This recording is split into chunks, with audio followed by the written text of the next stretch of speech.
안녕하세요. 변수가 많은 대학 입시, 저 변춘수가 여러분의 학과 선택을 도와드리겠습니다. EBS 입시 안라인 학과 선택 MC 변춘수입니다. 가끔 다큐멘터리나 뉴스를 보면 사회보장제도가 잘 갖춰져 있는 선진국들의 사례가 소개되는데요. 참 부럽기도 하고 우리나라는 언제쯤 저렇게 될까 하는 생각을 하게 됩니다. 네, 오늘 만나볼 학과는 이렇게 사회복지정책을 만들고 실천하는 학문을 배우는 사회복지학과입니다. 인간이라면 누구나 갖는 행복할 권리. 물질적인 면은 물론 정신적인 면에서도 건강한 삶을 영위할 수 있어야 합니다. 사회적이라는 소셜과 복지라는 웰페어. 두 개의 명사가 결합된 용어 사회복지는 사회적으로 행복한 상태를 뜻합니다. 시대와 사회 상황에 따라 복지의 개념도 변화하고 있지만 타인에 대한 배려라는 사회복지의 기본 정신은 변함이 없습니다.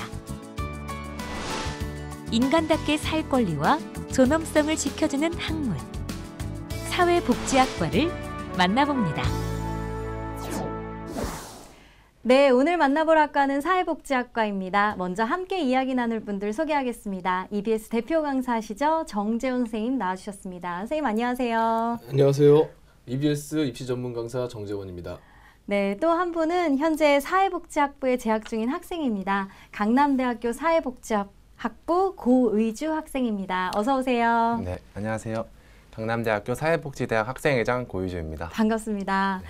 선생님은 사실 사회복지학과 하면은 사회복지사가 되기 위한 학과이다. 뭐 취업이 잘 된 학과이다. 이런 이미지로 알고 있는데요. 예. 실제로는 어떤 학과인가요? 이 사회복지학과가? 예, 이제 사회복지학이라고 하는 것은 이제 인간의 사회적인 욕구 그리고 사회적인 문제를 해결하기 위한 이제 응용사회과학이다 이렇게 보시면 되는데요. 네. 이제 사회학적 관점에서 본다면은 인간과 사회에 대한 어떤 과학적인 이해 그리고 이제 심리학적인 어떤 소양을 바탕으로 해서 이제 클라이언트라고 하죠. 수혜자들, 케어받는 대상들 이런 대상들의 이제 욕구를 충족시켜주고요. 네. 건강한 자아 실현을 이제 도모하기 위해서 이런 부분들을 이제 돕는 그런 학문이라고 할 수 있겠습니다. 네. 조금 어렵죠? 네. 이런 표현이요. 예. 좀 더 쉽게 얘기하자면은 인간이 인간답게 잘 살 수 있는 또 네. 사회는 빈부격차라든가 차별, 뭐 소외 이런 것 때문에 사회 불안 요소들이 많지 않습니까? 네. 이런 것들을 좀 사전에 차단할 수 있는 이런 해결책들을 모색하는 그런 매우 실용적인 학문이다 이렇게 얘기할 수가 있겠고요. 네.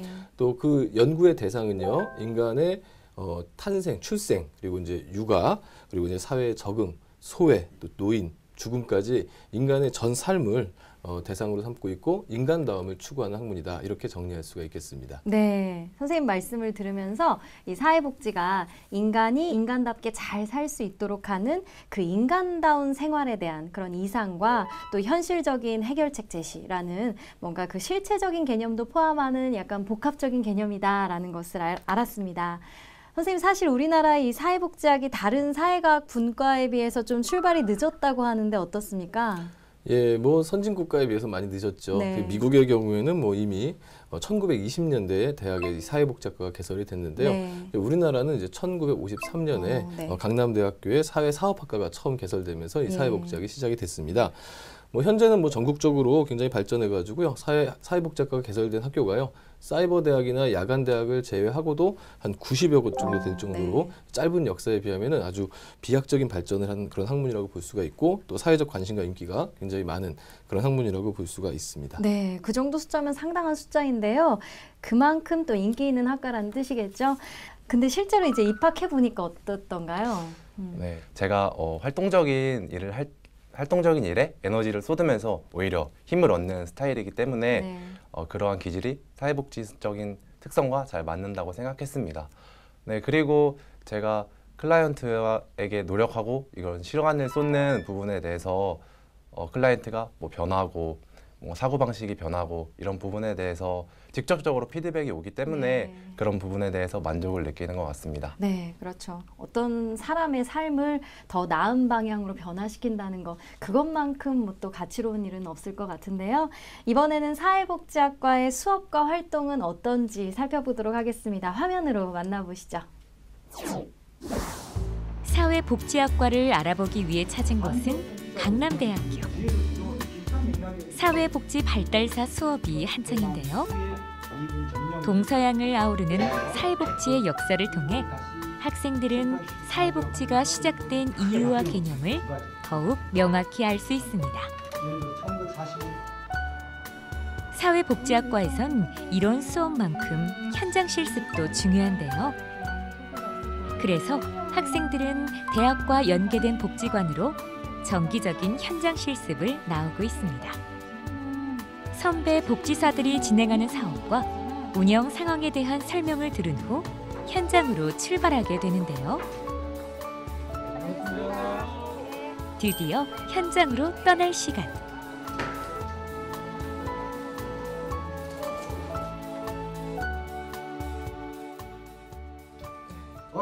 오늘 찾은 곳은 가족 없이 혼자 사시는 어느 할머니 댁. 저 이번에 새로 오신 시스템 선생님. 네, 안녕하세요. 어떤 거 하셨었어요? 어떻게? 박스 버리는 거. 선배의 자연스러운 대화에 홍지영 학생도 용기를 내보는데요. 복지관에서 같이 가신 거.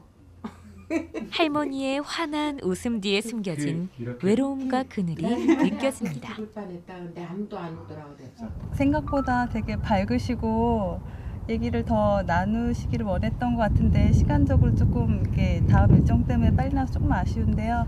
좀 더 현장에서의 경험이 정말 더 많이 필요하구나. 이론이 뒷받침할 수 없는 부분이 분명히 현장에 존재하고 있고 경험은 많으면 많을수록 좋겠다라는 생각을 했습니다.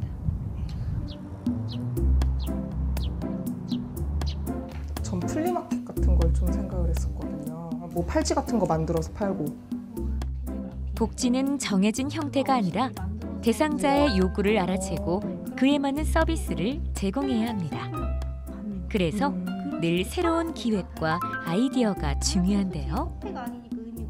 그죠. 사회복지에서 가장 기본적인 가치로 보고 있는 게 인간 존엄입니다. 그래서 어떤 인간에 대한 존엄적으로 생각하는 그런 가치를 좀 배워갔으면 좋겠고요. 또 하나는 우리가 이제 어떤 서비스, 전문 서비스로 어르신들에게 또 접근을 하고 있는데 그런 서비스를 처음에 기획하고 또 진행하고 평가하는 그런 과정들을 좀 이곳에서 선배님들을 좀 보면서 좀 많이 배워갔으면 하는 그런 바람입니다.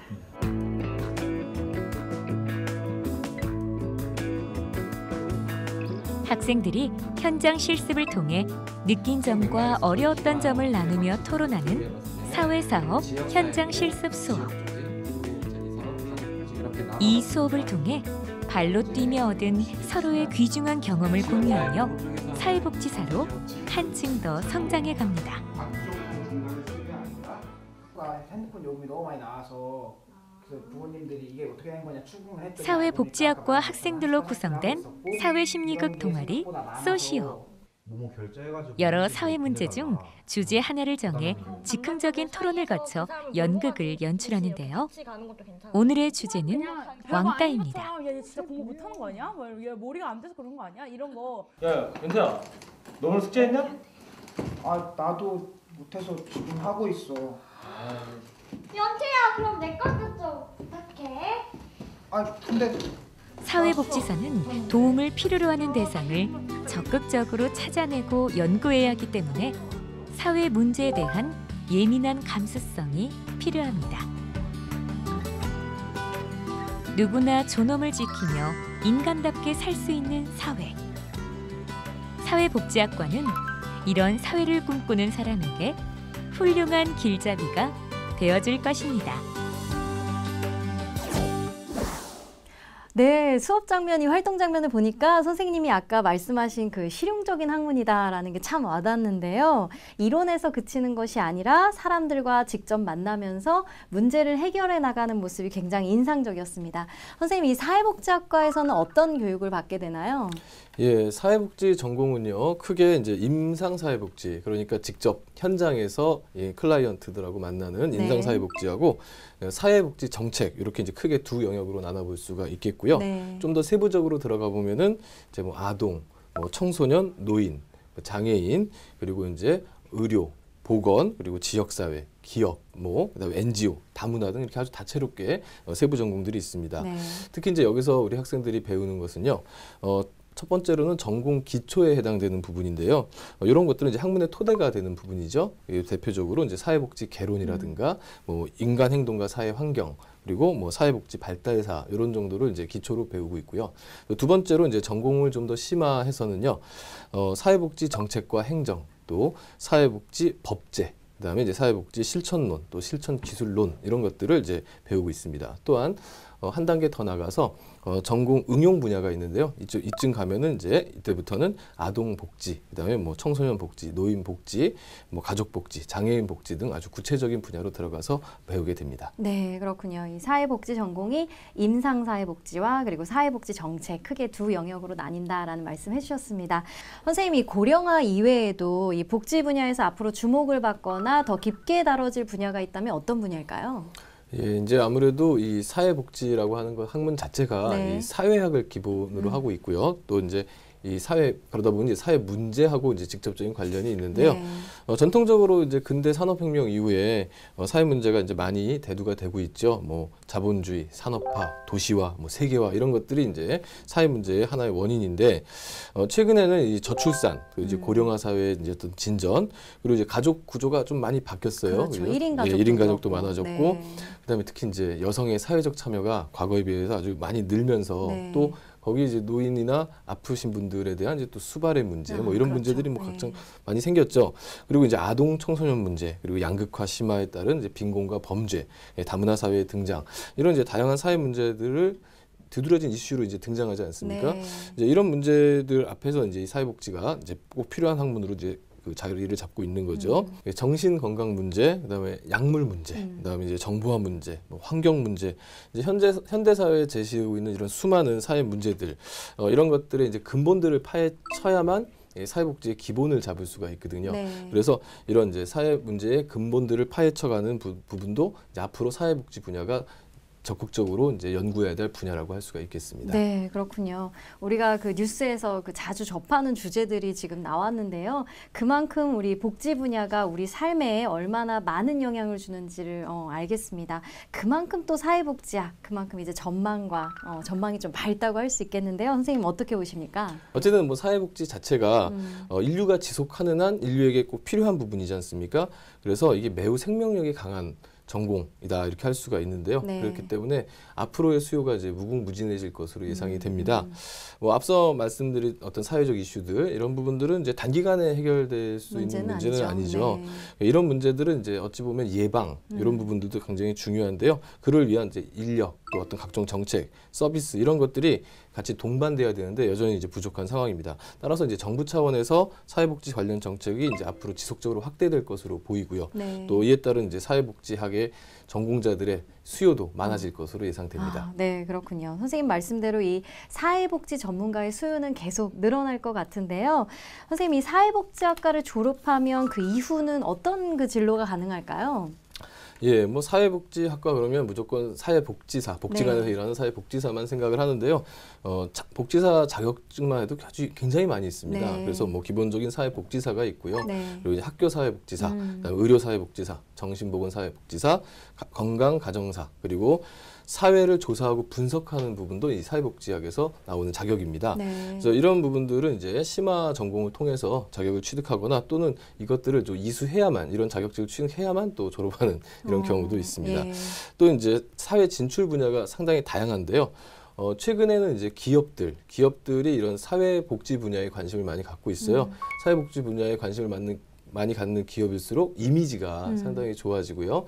또 사회복지를 일종의 또 이제 기업의 이미지 플러스 어떤 그 마케팅의 한 부분 전략으로도 이제 활용할 수가 있기 때문에요. 네. 수익 창출에도 필요하니까 이 사회복지가 기업에도 응용이 될 수가 있습니다. 네. 뭐 요즘에 뭐 최근에 기업에서 운영하는 기업복지재단 이런 것들 흔히 볼 수 있다는 점에서 사회복지에 이제 진출이 보여지는 거고요.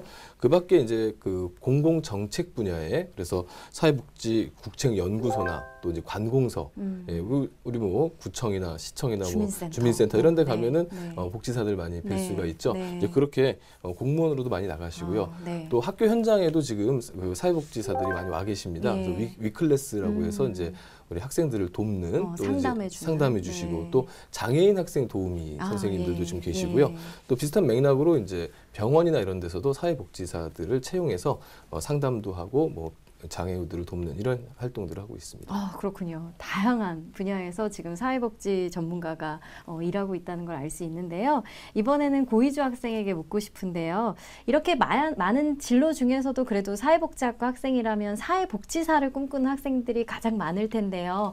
그런 그 진로를 앞두고서는 가장 고민되는 부분은 어떤 부분일까요? 네, 첫째로는 생각만큼 실제로 사람을 대하는 경우가 많지 않다는 점입니다. 앞서 말했던 것처럼 사람과 사람 간의 소통의 매력을 느껴서 지원했지만 네. 실제 현장에서는 행정적인 업무가 많아 네. 그 지점에서 괴리를 느끼게 되는 경우가 많고요. 네. 두 번째로는 업무량에 비해 적게 느껴지는 급여인데요. 분명 사회복지는 봉사의 개념이 전제되긴 하지만 동시에 해당 분야에 종사하는 당사자에게는 생업이기 때문에 일정 수준 이상의 급여가 보장되어야 사회복지에 대한 회의감이 드는 학생들이 줄어들 것으로 예상이 됩니다. 네, 선생님 지금 이 의주 학생이 지적한 게 굉장히 그 구체적이고 현실적인 문제일 것 같은데요. 어떻게 생각하십니까? 예, 교사도 사실 좀 비슷한 경향이 있죠. 네. 그래서 꼭 필요한 학문이긴 한데 어찌 보면은 이제 인간과 인간 또 뭐 공동체에 대한 기여 쉽게 얘기해서 이제 도덕적 측면에 이제 기반한 그런 이제 경향성이 굉장히 강한 학문이에요. 네.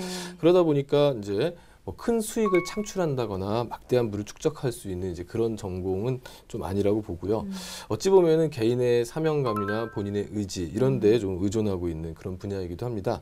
이런 점 때문에 사회복지를 이제 전공하러 왔다가 아까 우리 의지 학생이 얘기했던 것처럼 급여나 이런 문제로 다른 길을 가고 있는 것도 다른 길을 가시는 분들도 많은 것이 이제 엄연한 현실이기도 합니다. 네. 그러나 이제 선진국일수록 사회복지가 발달하고 있죠. 그리고 우리나라도 지금 선진국으로 발달해 가고 있는 것이고요. 네. 그러면 우리나라에도 언젠가는 이런 사회복지 수요 내지는 이런 사회복지사에 대한 처우 이런 것들이 선진국을 따라갈 수 있는 이제 그런 날까지 이제 올 것이라고 이제 보고 있고요. 그래서 네. 좀 긴 호흡으로 이 학과를 좀 바라보는 것이 어떤가 이렇게 생각합니다. 네, 그래요. 사회복지 분야가 계속 발전하고 있는 분야이기 때문에 그런 뭐 처우나 급여 부분도 개선되리라 믿습니다. 근데 이제 사회복지학과를 지원하는 학생들은 그러면 어떻게 하면 사회복지사가 되는지 그 구체적인 과정이 좀 궁금할 것 같은데요. 선생님 알려주시죠. 예, 이게 조금 이제 복잡할 수도 있는데 네. 뭐 좀 단순하게 좀 얘기해 보면요. 네. 사회복지를 이제 전공하게 되면요, 이제 그 자격증이 나옵니다. 네. 보건복지부 장관 명의의 자격증이 나오는데 사회복지사 1급하고 2급 자격증이 발급됩니다. 네. 근데 이제 전문대학 2년제 학교를 졸업할 경우에는 2급 자격증은 나오는데요. 네. 1급 자격을 따기 위해서는 해당 분야에서 이제 1년 정도의 경험이 필요하고요. 네. 반면에 이제 그 4년제 대학을 나오면은 2급 자격증과 발행과 동시에 1급 자격에 응시할 수 있는 이런 기회가 주어집니다. 아, 네. 그러니까 정리하자면 전문대학을 졸업하면 이제 1년간 현장 실습을 거친 후에 1급 그 시험 응시 자격이 주어지고 예. 4년제 대학을 졸업하면 바로 1급 시험 응시 자격이 주어진다. 이런 예, 말씀이시죠? 예, 네, 그렇습니다. 네. 그리고 또 이 사회복지학과에 지원을 하고 싶지만 나에게 맞는 학과인지 내 적성에 맞는 학과인지 좀 고민하는 학생도 있을 것 같은데요. 의주 학생은 이 학교 생활하면서 이 사회복지학과를 전공하는데 어떤 적성이나 자질이 필요하다고 느꼈나요? 졸업 후의 진로에서는 실제 현장에서 사람을 대하는 일과 행정적인 일이 복합적으로 일어나기 때문에 네. 어떤 성격이나 뭐 적성의 학생들에게 더 적합하다고 말하기는 좀 어렵습니다. 네. 다만 이건 제 개인적인 의견이지만 클라이언트에게 다가갈 때 외향적인 성격의 사람이 조금 더 수월하게 접근할 수 있다는 점에서 현장 업무를 수행하는 데 있어 조금 더 이점이 있지 않나 생각이 듭니다. 네, 그렇군요. 선생님은 어떤 자질이 필요하다고 생각하십니까? 예, 뭐 사회복지학 그 자체가 이제 어찌 보면은 인간의 행복이라고 하는 것에 이제 기반을 두고 있는 거죠. 네. 그렇기 때문에 첫 번째로 그 인간의 존엄을 위한 학문이라는 점을 분명히 이제 인식해야 되고 이 학생들이 또 지원하는 학생들이 그 심성, 이제 인간성, 인간 존엄 여기에 대한 어떤 관심이 많으셔야 될 것 같고요. 네. 그다음에 이제 두 번째로 이제 아까 학과 활동에서 잠깐 봤듯이 이 사회복지학과에 뭐 이게 소시오 동아리 같은 이제 이런 동아리들이 있는데 이런 동아리들을 보면은 이 사회에 굉장한 세상에 대한 안목이 딱 있어요. 네. 그러니까 사회 복지라고 하는 것이 사회 차원, 그러니까 사회 구조적 차원에서의 문제 해결을 보여줘야 되는 부분이기 때문에 이런 이제 그 사회 구조에 대한 이해와 관심이 일단 필요하고요. 네. 그다음에 이제 마지막으로 전공 분야에 대한 이제 소양이 필요한데요. 네. 학생들이 이제 대학에 가서 전공을 할 때 보통 고등학교 교과 중에 사회문화, 그다음에 이제 경제, 정치, 윤리 같은 이런 사회 과목들을 잘한 학생들이 대학에 가서도 잘할 수 있는 전공 적합성이 이제 높은 학생이라고 이제 대학에서 평가를 받고 있고요. 네.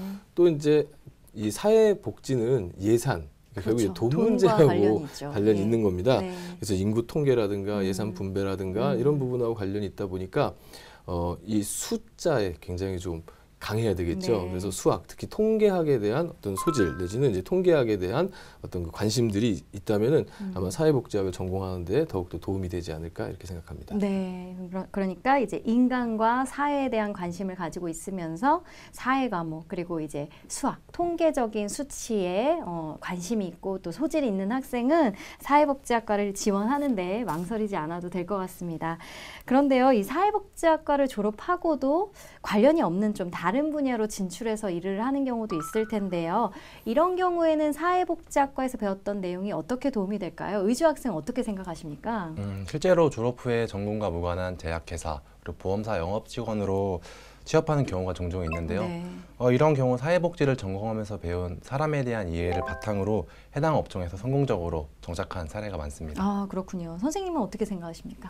예, 뭐 사회복지를 전공하고 다른 분야로 나간다 하더라도 네. 우리가 이제 어떤 일을 할 데 있어서 어떤 직무를 수행하는 데 있어서 이제 필요한 것들이 뭐 다양한 일에 대한 직무 수행 능력이라든가 또 개인 및 가정, 뭐 또 이런 사회 이런 데서 변하는 과정에서 발생되는 어떤 여기에 대한 책임감, 그리고 뭐 합리적인 의사결정 능력, 그리고 다양한 이제 프로그램들을 이제 개발해 보는, 그러니까 사회복지를 공부하면서 이제 창의적인 프로그램들 많이 개발해 보거든요. 네. 여기서 이제 키워지는 창의력, 네. 그다음에 이제 그 밖에 업무 수행 능력이라든가 이런 것들, 또 이제 사회복지니까 사람 대 사람을 만나잖아요. 네. 그래서 이제 동료와의 관계. 그러니까 이 사회복지를 전공한 학생들은 어찌 보면은 이제 사회복지로 전공 그 길로 나가지 않다 하더라도 다른 직무 수행 분야에서 자신들이 배웠던 것들을 충분히 발휘할 수 있는 이제 그런 이제 공부들을 한다 이렇게 볼 수가 있겠죠. 네, 예. 그렇군요.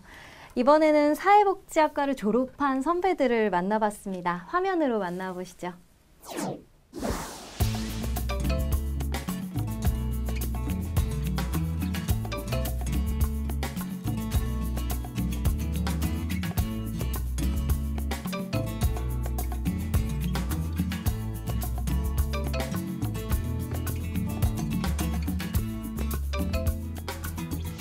사회복지학부 선택하게 된 이유는 어릴 때 아버지께서 교통사고로 장애인이 되셨습니다. 그러면서 장애인 복지를 관심을 갖게 됐고요. 첫 직장으로 종합사회복지관 사회복지사로 일을 했는데 중에 트렌디하고 새로운 프로그램들을 기획하는 데서 저희 가장 큰 강점을 느꼈고요.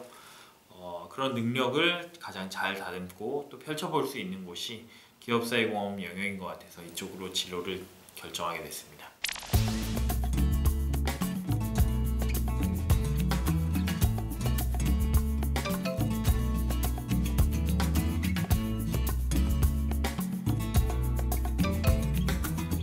사회복지사는 다른 사람들의 자립을 전문적으로 지원하는 전문가로서 다양하고 복잡한 사회적 상황에 대해서 이해하고 민감하게 반응하되 여러 사람들과 조화를 이룰 줄 아는 사람이어야 된다고 생각해요.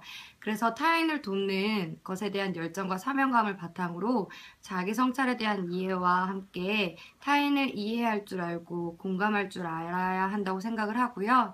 그리고 이 밖에도 전문적인 기술과 지식을 습득하는 것에 게을리하지 않고 다른 사람들과 조화를 이룰 수 있는 공동체 의식을 가진 사람이어야 된다고 생각합니다. 사회복지 전공하는 친구들을 보면은 굉장히 착하고 바른 친구들이 많은데요. 마냥 착하기만 한 친구들보다는 마음은 따뜻하되 머리는 전략적이고 좀 더 냉철한 전문가가 되어야 된다고 생각을 합니다. 대부분 후배들한테 물어보는 말이 왜 사회복지 했냐고 물어보면은 친구들의 얘기를 많이 들어주고 또 봉사활동 같은 걸 했을 때 마음이 따뜻해지는 걸 느낀다고 하더라고요. 그런 얘기를 들어보면은 조금 더 객관적으로 본인이 그냥 남보다 조금 더 착해서인지 아니면 사회복지를 정말 전문가로서 할 수 있는지에 대해서 고민을 해보라고 꼭 조언을 해주는 편입니다.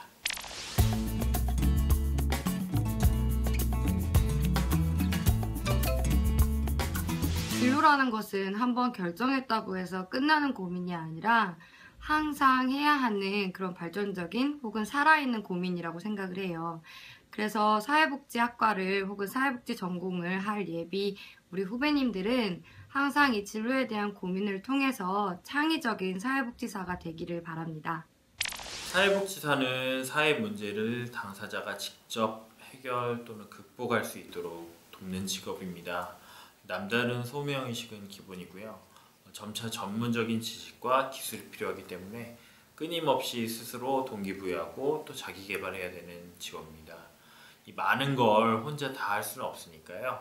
선후배를 비롯해서 더 많은 동료 사회복지사들과 연대하고 또 뭉쳐가지고 변화를 이끌 수 있는 사회복지사가 되었으면 합니다.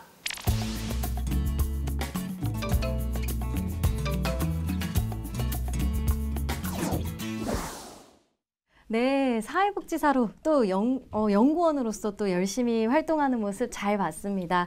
의주 학생은 이제 진로 생각을 할 텐데요. 어떤 진로를 생각하고 있나요? 네, 저는 종합복지관에 취업을 해서 지역사회를 기반으로 활동하고 싶습니다. 네. 특히 개인적으로 아동 청소년 분야에 관심이 많은데 향후 관련 업무를 해나가고 싶다는 꿈이 있습니다. 네, 아동 청소년 복지 분야에서 그 1인자가 되기를 그 꿈을 응원하겠습니다.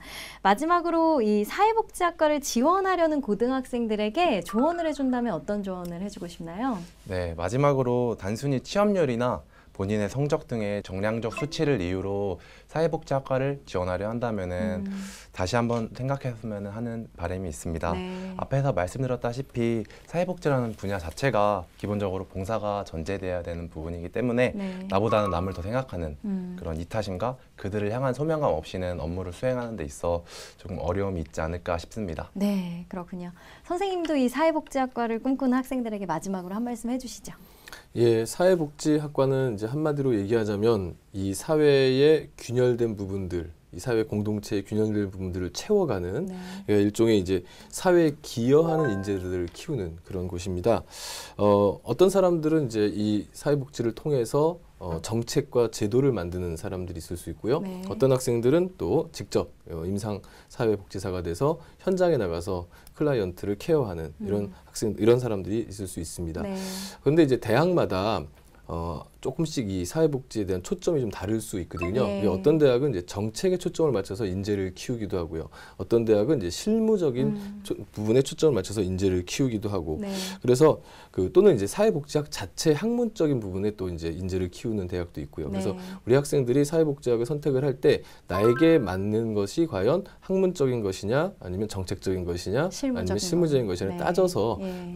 전공을 선택하는, 대학을 선택하는 이런 것들이 바람직할 것 같습니다. 네, 말씀 감사합니다.